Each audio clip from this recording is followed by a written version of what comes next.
Hello students, let's start the application of Bernoulli theorem. As I have already told you, Bernoulli theorem, what is Bernoulli theorem and what is its conservation about mass per unit, energy per unit mass, and also in which conditions it is applicable and where it is limited. Already I have told you all that things. So today let's see in our daily life where Bernoulli theorem is useful and simply where it can useful. So first application of Bernoulli theorem is atmospheric or spiral. Means with the help of this theorem we can easily understand and even make the spiral, oil paint and oil paint sphere and other things. Means like all the spiral we have that has the principle of Bernoulli. So let's see, suppose that it is a the diagram of any spiral. Here this is rubber bulb B.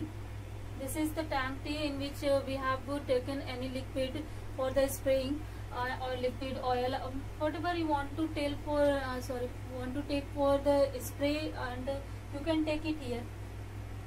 When rubber bulb is used and squeezed, then air blows in the tube T.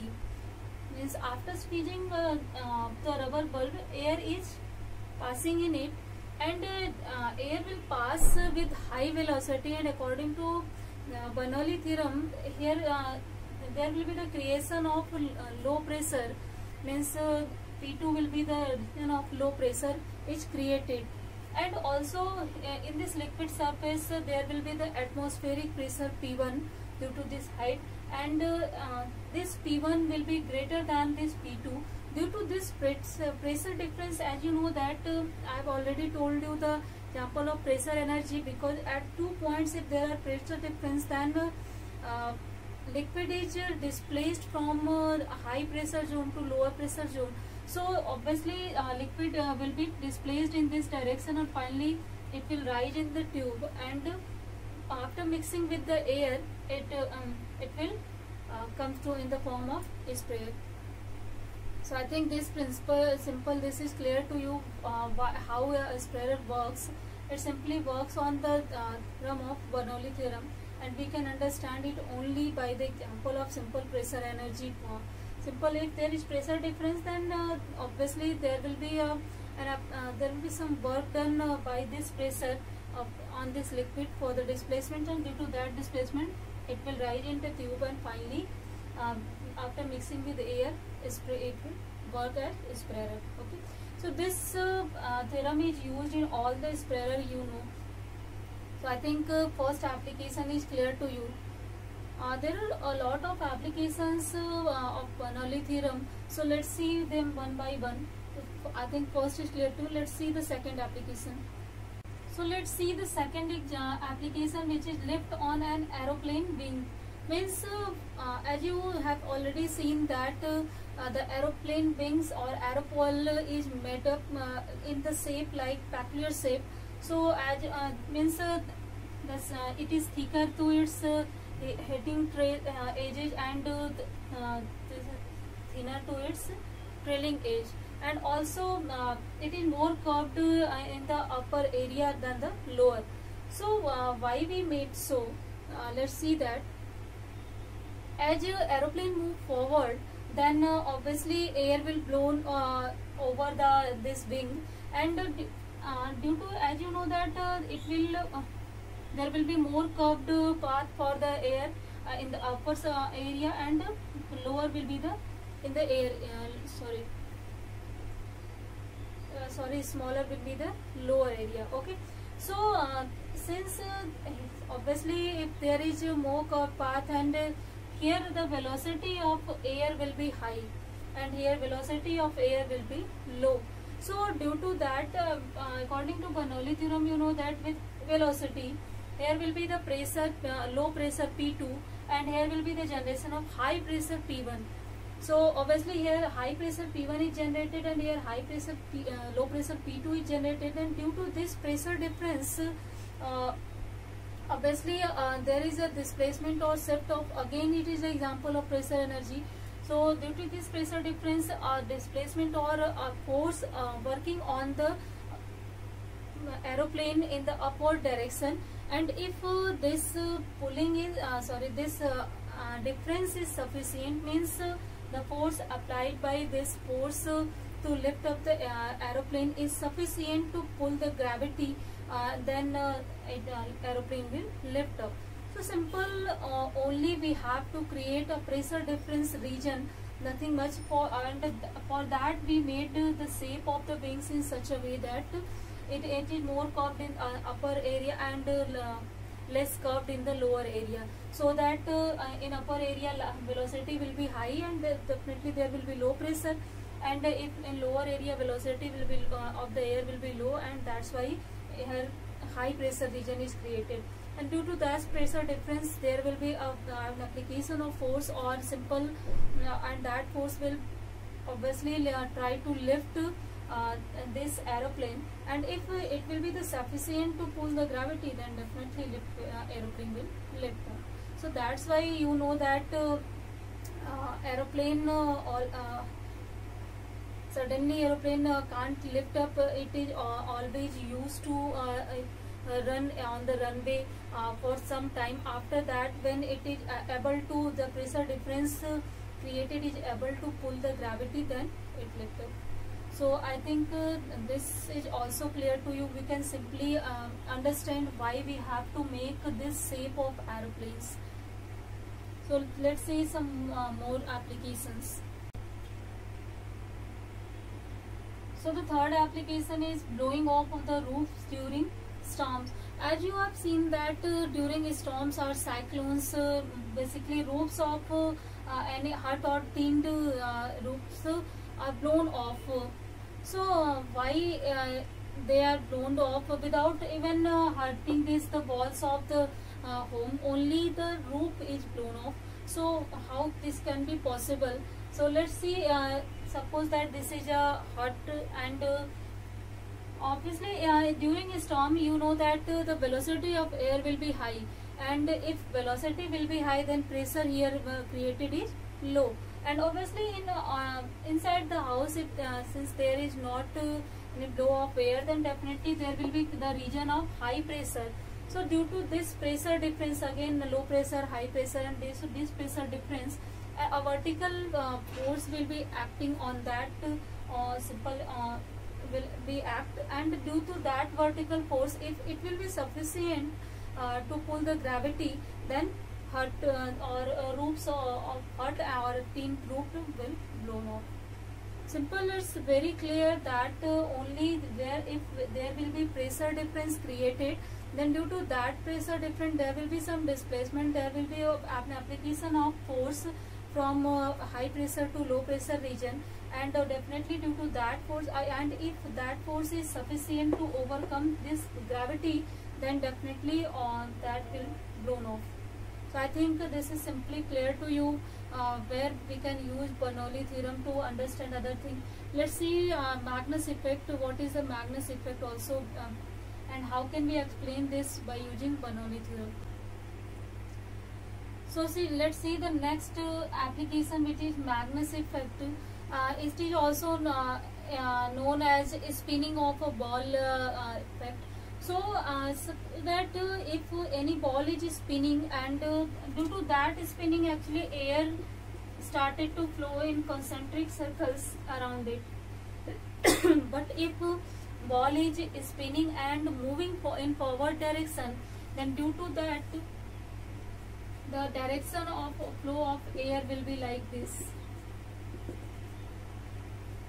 Means due to spinning and moving in linear direction, it follows the curved path, and at the upper in the upper part, these streams already opposes each other, and at the lower part, in the lower part, the streams support each other. So due to that, in the upper part velocity will be lower, and in the lower part velocity will be higher. So as you know that if velocity will be higher here, then definitely there will be the creation of low pressure with the help, you can easily tell it that with the help of Bernoulli theorem. And obviously in the upper part, if velocity is lower, then there will be the creation of high pressure zone. So here is high pressure zone, here is low pressure zone. So due to this difference of the pressure, force acting in downward direction, and due to this ball will move in the curved path. So due to this region, actually when in cricket or in tennis, spinning ball is used for, and then it is hard to play due to this Magnus effect, because ball doesn't follow the straight path, it follows with curved path due to this Magnus effect. Means it will after spinning, its linear motion will be curved and in the lower direction due to the action of downward force. So I think what is Magnus effect, this is clear to you. This is the Magnus effect, means due to spinning and linearly moving or in forward direction, there is a force acting in the downward direction, which due to which spinning ball follow a curved path. This effect is known as Magnus effect. So I think now it's clear to you how to explain the Magnus effect. Let's see one more application here. The application is that if two boards are moving parallel to each other, then what will be? So if you know that if two boards are moving parallel to each other, then due to their velocity, the here high velocity, here pressure created each will be low, obviously, and outside the boards, as water has less velocity, then here high pressure zone will be created. So due to the difference of pressure created with due to velocity, obviously high pressure will apply a force to in this direction, and due to this directional force, the two boards are pulled to inward, and eventually if the force is sufficient, they will collide to each other and they can be destroyed. So due to that reason, it is always should be avoided to move parallel to any boat or parallel to the ship. Means two boats should not moving parallel, should not move parallel, and obviously if they will move parallel, then definitely there will be the creation of low pressure region, and due to that low pressure region, they can collide and they can be even destroyed. So I think where Bernoulli theorem is useful to explain the effects and other things, I think this is clear to you. There are other more than there are so many other examples, but for at least and for your understanding, I told you these 5 examples. Now I think it's clear to you. Simple. If there will be any pressure difference created due to the velocity, then definitely you can explain that high pressure to low pressure, there will be application of force, and due to that force many effects can be arises. Okay, so I think it's clear to you. And now let's see device or simple instrument made up by using Bernoulli theorem, that is called Venturimeter. So let's see that. So now let's see one more application of Bernoulli theorem, which is Venturimeter. Means it is an instrument to measure the rate of flow of liquid through any pipe or horizontal tube. On simply we can also determine what will be the velocity of simply liquid in the tube. So for this is the construction of the Venturimeter, in which there are 2 wider tubes A and C, which are connected to the coaxial tube B, which is less wider than this, and a manometer of in which low density liquid is contained, each connected to this A and to B. Okay, so this is simple construction of the Venturimeter, and suppose that the liquid taken here has the density rho, and liquid taken in the manometer has density rho m.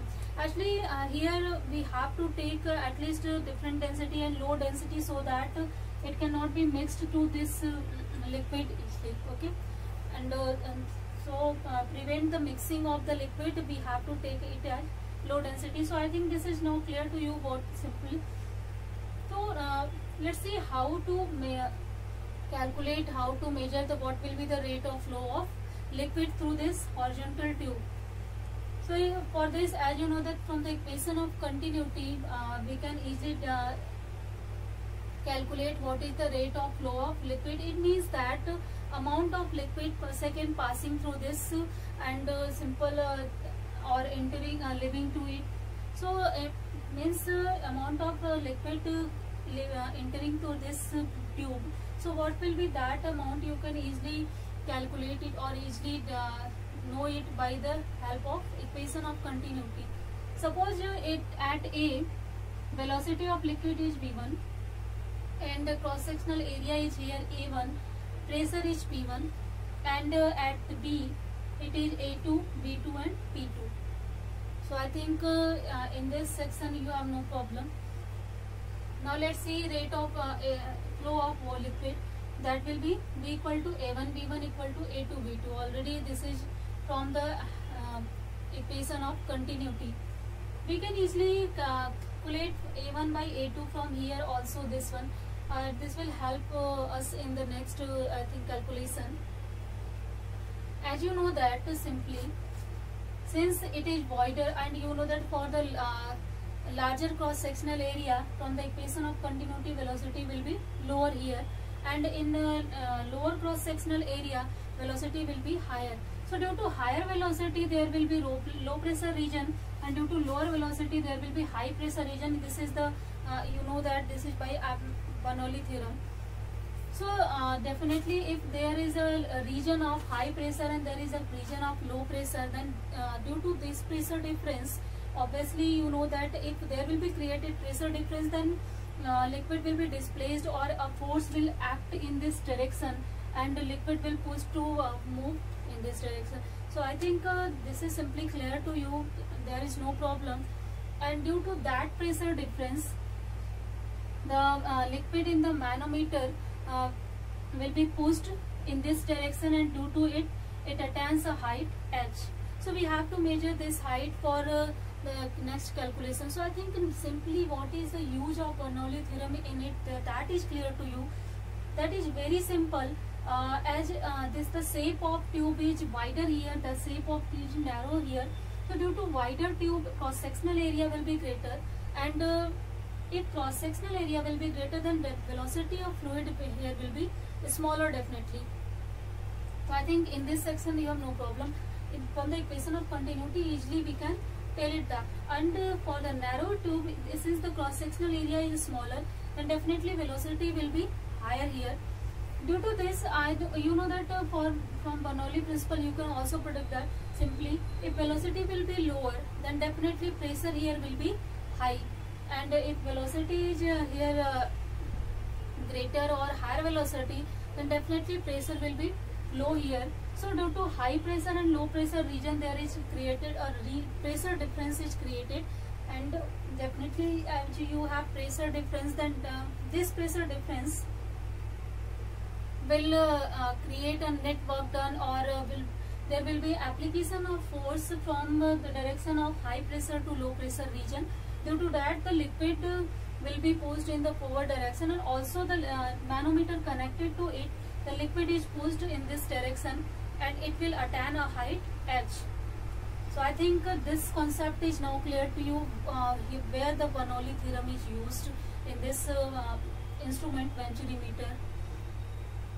So as you know that for the horizontal tube, I have already told you the different forms of the Bernoulli, and this is also a form in which since there is no height difference, so potential energy term will be 0. So there will be simply pressure energy term and velocity kinetic energy term, and obviously that will be equal at A and at B, means sum of them will be equal to A and sum of them will be equal to B.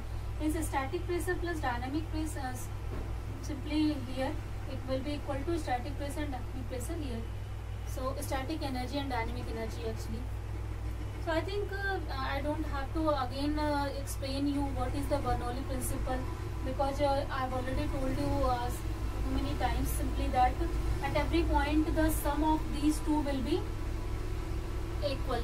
Okay, so we can write here P1 plus half rho V1 square, since rho is equal to here on, and either P2 plus half rho V2 square. So this is from there we can easily calculate what will be the pressure difference between 2 points P1 and A and B. So this pressure difference will be, I think, this. Okay, again this is equation 1. Actually when you will create, then there will be the you will get V1 square minus V2 square, or simply you can take it as a common, and after solving that, after using this, we will get this equation. So I think it is simple calculation, simple arrangement, that's why I haven't shown it here. Next, as I told you that due to this pressure difference, there is a rise in the height of the column of liquid in manometer. So we can easily measure this height. So after measuring that height, you can know that if there will be some height created, then definitely there will be creation of pressure difference also, and that pressure difference will be equal to H rho m into G. This is also, you know, that gauge pressure, and this excess pressure or gauge pressure will be this. I've taken the density of this liquid taken in manometer is rho m. So I think there is no problem in all this section. Now we have pressure difference, two formula for the pressure difference, so we can easily equate them, and after equating them we can calculate this velocity v1, and by using this velocity v1 we can easily calculate this v. So let's see that how will we calculate. So we can easily equate that two equations for the pressure difference, and we will get this and after solving it, we can easily obtain what will be the value of v1 from here. That will comes to be this power 1 by 2, and also this will comes to be a1 into this value power 1 by 2. I think in this section you have no problem now. So simple, we can calculate V1 from here, and after calculating V1, we can easily calculate rate of flow of liquid in any horizontal tube. So simple Venturi meter helps us to calculate what is the rate of flow for any liquid in the horizontal tube, and also what will be the velocity of the liquid, and we can easily find out if all the terms and density of the liquid and other things. So Venturi meter works on the principle of Bernoulli theorem and also phase continuity. So we can easily explain, and we can easily calculate or measure the value of rate of flow of water from here. So I think now this is clear to you. This is also applicable for streamline flow, not for turbulent flow, as the Bernoulli principle is applicable for streamline flow.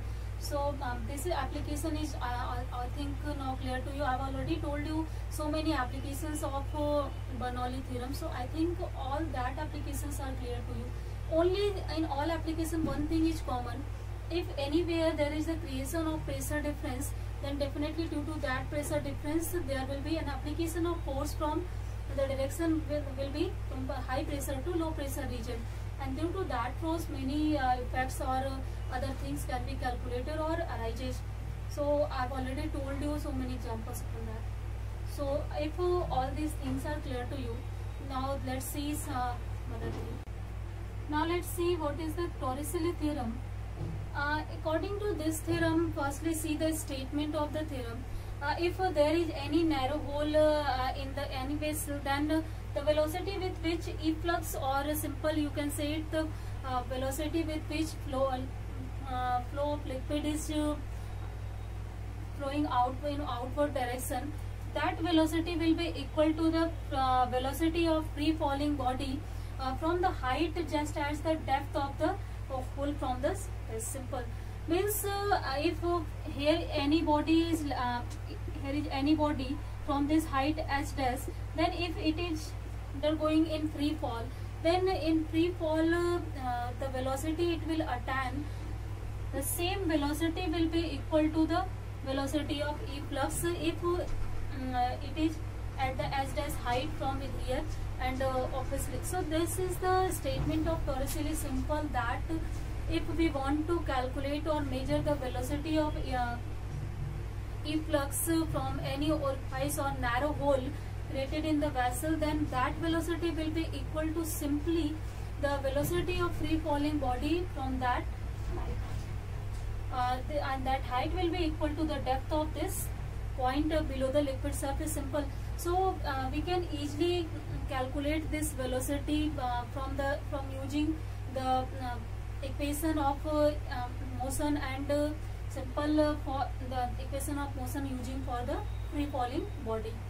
So we can easily calculate the flow of liquid or velocity of liquid by using that equation of motion for the solid body if they are falling from this height, and that is equal to the simply the depth of the hole, simple depth of the hole from the liquid surface.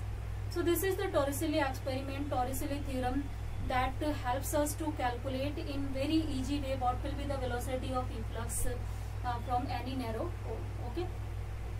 So I think this statement is clear to you. One more time I want to tell you that simple, if any narrow hole is created in any vessel, then there will be simply efflux generated, or liquid will flow out from here. So with velocity liquid will flow out, that will be equal to the velocity of a free falling body attained if it will falls from some height, and that height will be equal to the depth of the this hole or this point below the liquid surface. So I think now this is clear to you. Let's see the proof of this. How can we? Now let's see the proof of Torricelli theorem. Suppose that here a point A and here a point O. The high depth of here is h, and simply at point O, it's very clear that if this is point started from here, then height will be 0 here. So at point A, since you know that from Bernoulli theorem we can easily write it that sum of the all three types of energy will be equal to the sum of the all three types of energy here. Means at A and O these sums will be equal. So we can write it in this form. Suppose that P is the hydrostatic pressure, then P plus here the pressure energy will be, potential energy due to height will be rho g h, plus since here the liquid is not in motion, so velocity will be 0. So kinetic energy will be 0 here at point A. Clear? At point O, P is the hydrostatic pressure, and since there is no displacement and due to the position is 0 here, the potential energy will be 0. Here the whole of the kinetic energy is it's pressure energy and kinetic energy, and since it is moving out velocity with velocity v, so what will be its kinetic energy? That will be half rho v square. This can be easily done by the help of Bernoulli theorem. Okay, clear? I think according to Bernoulli theorem, at these 2 points the sum of all these 3 types of energies will be equal, and we can easily determine here the potential energy, kinetic energy will be 0 and the potential energy will be 0. Okay, so after solving this we can easily get this, and again when you will solve, then the value of V will be this. Clear? Now according to Torricelli theorem, the statement is that this velocity, this calculated velocity will be equal to the velocity of free falling body from this height h. So suppose there is the velocity v attained by the free falling body, and u is the initial velocity. So we can use the equation of motion from here. Let's see that this is the equation. Since u is 0 here, so v square will be simply 2, and acceleration is acceleration due to gravity g, s is height h, so v will be root 2 gs. So let's see, these 2 values are equal. It means that simple, this is the proof of the statement of Torricelli, that this velocity of efflux will be equal to the velocity of free falling body from this height or depth. Simple. So I think now it's clear to you. Simply if we want to calculate velocity of efflux, we don't have to do anything much. only we have to calculate the velocity of free falling body if we know at which depth this point is situated. So after knowing this depth, we can easily calculate this by using this equation. So Torricelli theorem helps us to determine the property or the velocity of fluid by using the property of solid, as you have already studied, and by using the equation of motion you can use it there. So I think there is no problem at all to all these problem, and here also Bernoulli theorem is used. So in many way you are saying that Bernoulli theorem is very important, and even it plays a very important role to describe, to explain so many phenomena, even to calculate so many values of the liquid. So in the flow of liquid, to measure the rate of flow of liquid, it is very important, and Bernoulli theorem has really important physical significance for that. So I think now it's easily clear to you, the class, then what is the application of Bernoulli. From starting to the end of the class, I have already only explained the importance of Bernoulli theorem and the application of Bernoulli theorem. Here in all these factors, you must have to keep one thing in your mind, that all the limitations of Bernoulli theorem will be applicable in these all cases also to solve this, because if we are using it, then definitely here the flow of this liquid will be streamlined. It will not flow will be turbulent, means velocity should not be exceed to critical velocity. So it all things are easily applicable here, then the Bernoulli theorem can be applied here. Means there no be the turbulent flow of liquid, and also there must not be the loss of energy of liquid in any other form except these three forms, means potential energy, pressure energy, and kinetic energy. So if all these conditions are followed, then definitely we can explain all these phenomena by using this. So if the flow will be turbulent, then definitely the liquid will be unstable, and in that case these at least cases will not be followed there, and we will have to use some other explanation to explain them. Okay. So I think now all the things are clear to you. Then let's end the class here. Tomorrow we will see some more things, and also I will tell you some applications more depending on this Torricelli theorem and Bernoulli theorem, or on Venturi meter.